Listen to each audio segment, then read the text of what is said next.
Assistant Inspector General of Police in charge of Zone 17, comprising Ondo and Ekiti States, Musibau Omolabi, has said community policing and inclusiveness of stakeholders will be adopted to tackle the criminalities in the zone. Omolabi, who officially resumed in the headquarters of this zone on Thursday in Akure, the Ondo State capital, declared that he was ready to collaborate with the people of the zone to ensure the two states were free of kidnapping and any forms of criminalities.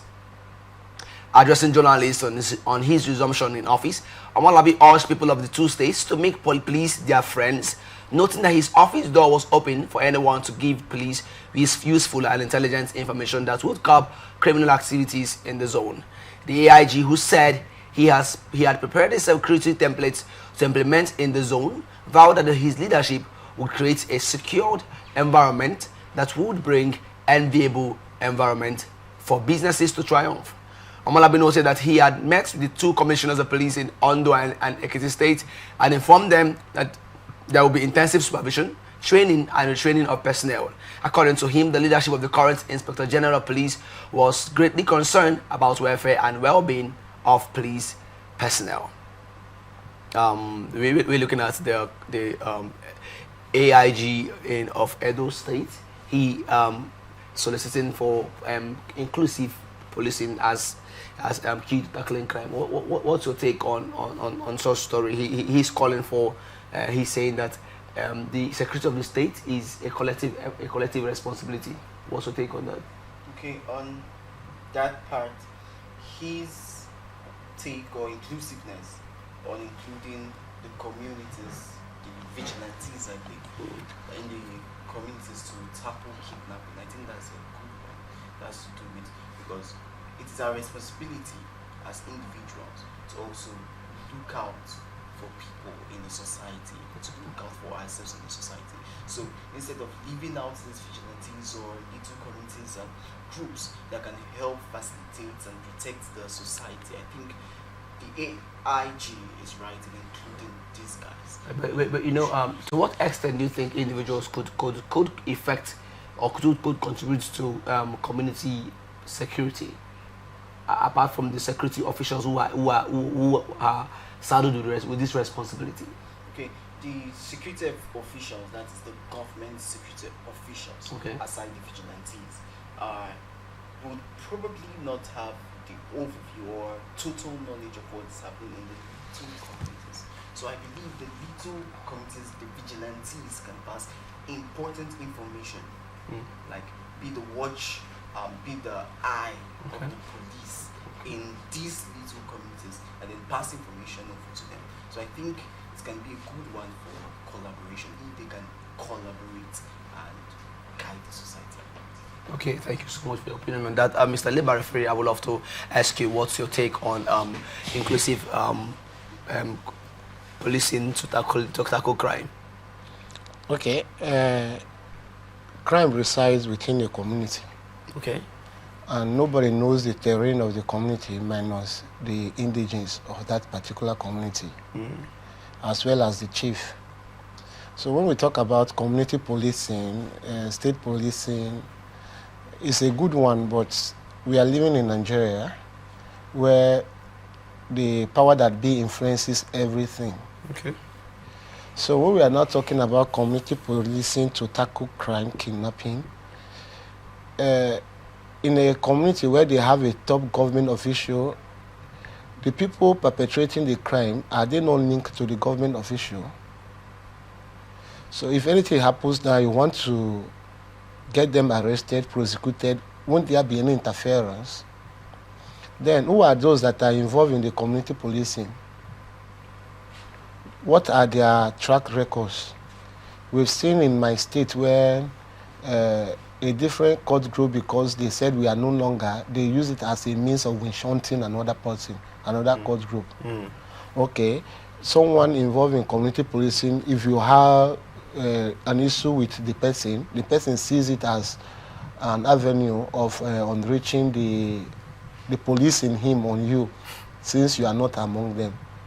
So my take home from what he's saying is the training, retraining, and keep on training of the personnel involved. But be it as it may, for us to get it right when it comes to police, community policing and having a good vigilante group in the community, that it shouldn't be politicized. There shouldn't be a political influence over them. It should be built out of goodwill. And another thing, the AIG, it should stay clear of anything politics. Okay, why do you say so? Yeah, because that's where the problem is coming from in our society today. Yes, police is meant to maintain law and order in the communities, in the states. But we've seen situation wherein both the commissioner, the AIG, is taking side with one political office holder, and whatever concerns that political office holder, he tries to make sure that it goes smoothly. When something concerns the opponent or the opposition, it doesn't go the way it ought to go. So for him to achieve this aim, he must stay clear of anything politics and focus on the duty, the task he has at hand.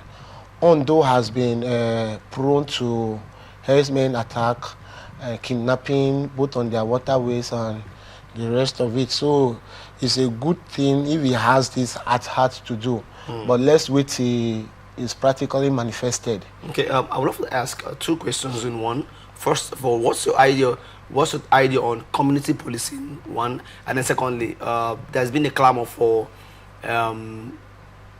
state security outfits. Thereby, we have like the Amotekun,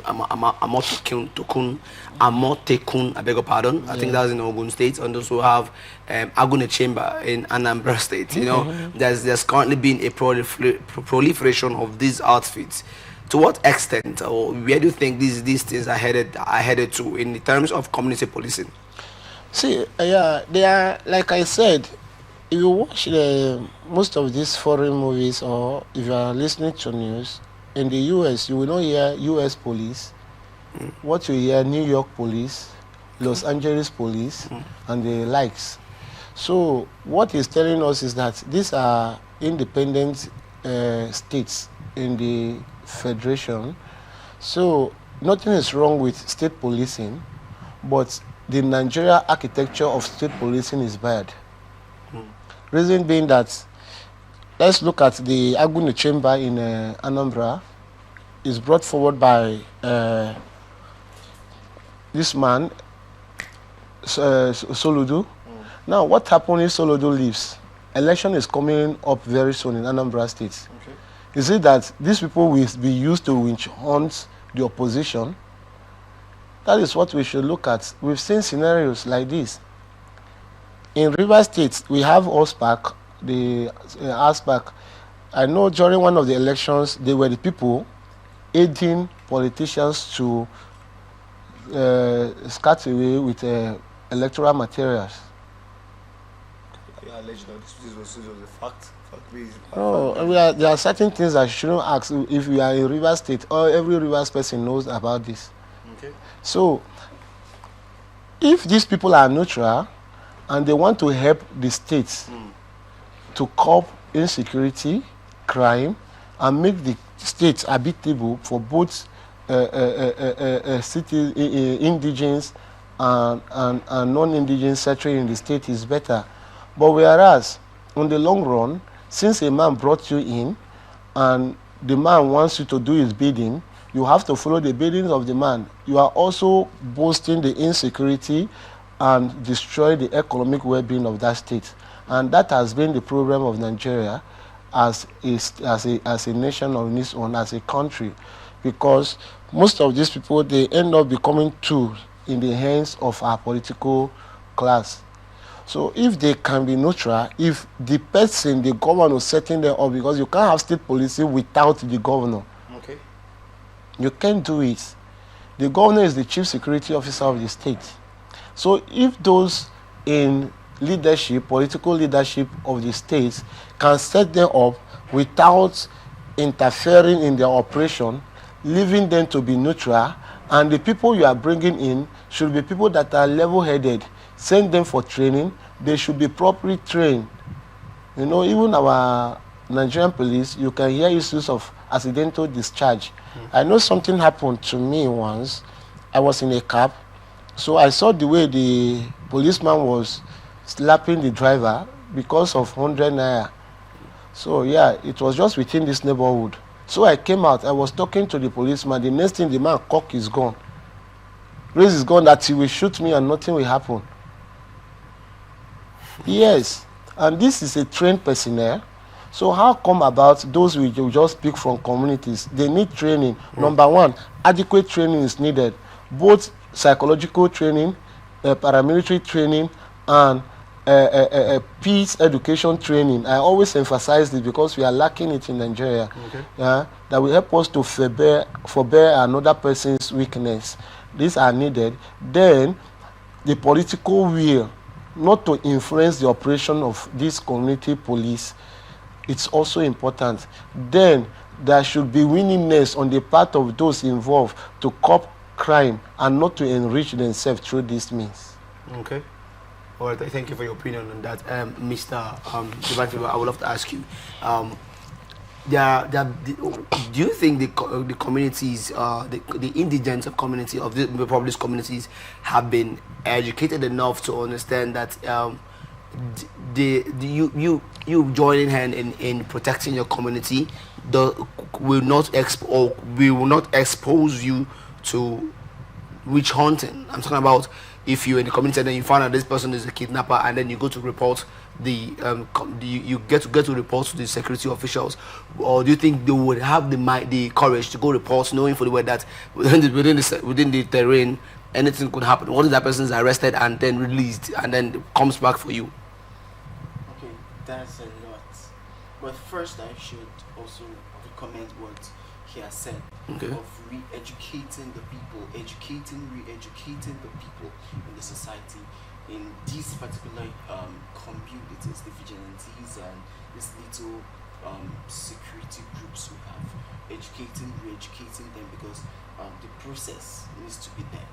Without their education or the necessary, or giving them the necessary knowledge on how to go about this, I think it will end in futility.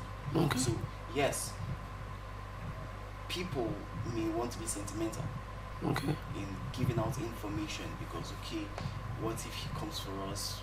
But I think we'll have to, for the security of the society, we'll have to go all out and make sure these guys are apprehended and brought to bar. But certainly, I think there should be a proper means information can be disbursed to the security agencies, that's the government security agencies, whereby these guys can be taken and a particular person will not be held, whereby we can say the person being arrested would come back for such a person. So I think there should be a platform or a system whereby these guys can be apprehended without them knowing who has perpetrated or who has reported or something like that. Yes. So that's my take on that. So re-educating the community, re-educating the people on how to ensure they put an eye in their society, getting these guys apprehended and ensuring peace in society. This education, as he also said, very necessary. And also creating a system where we or the people can report cases of some issues or observations, and these guys can be apprehended without Thank you so much for your opinion on that. Mr. Lebari, let me come back to you. I was to ask, someone once said power lies in the barrel of God.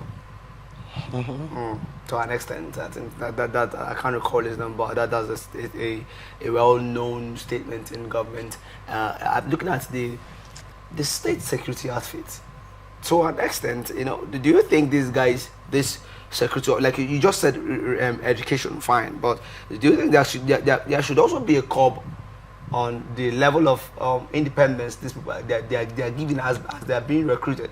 So because somebody who is recruited and trained, given a 6 months or maybe 4 months training, and the next thing he's given a gun and told, okay, you are a security official. Okay, power corrupt, absolutely. So one thing is that this man made a statement that many are schooled but few are educated. So A well-educated person will know the use of that gun. Okay. The person that produces AK-47 on the long run, the person cried. The person that produced AK-47, he cried after seeing the disaster that AK-47 was causing. So now, if you are recruiting these guys, after 6 months of training, you are giving them a gun. Number one, how psychologically balanced are they? Because you must look at the psychology of the person you are handing gun to. Their mental health status. You know, recently there has been call for all police officers to be subjected to mental health examination, psychological examination, based on their attitude, the way they portray themselves on the road, the way they unleash their how would I put it? The power. Let me not use the word power. I want to look at a word that, well, if I use the word power, it's too much. Unleash the little authority they have on the citizens, forgetting that police also a civilian outfit. It's not a military outfit. Yeah. So now, when you are now bringing an indigenous, for instance, now some of this person, you now bring someone. Maybe the person is a repented criminal in the society, and there are people this person has hurt. Now, recruiting the person, yes, the person has been trained, you are handing over gun. You know, there must always be a stigma, this person hurts me. So someone might use that word once. How psychologically mature is the person not to use that ammunition on whoever tries to attack him? So for you to give them gun, not just the 6 months training, psychological training is more important than training them in 6 months. Okay, you can just see the little security outfit we have, just the gun they are carrying. I've seen places where they are slapping somebody. They are telling you, don't you know we are the security persons here? Interesting. When you tell them we report, they will tell you the police will not do anything. Yes, it might vary before.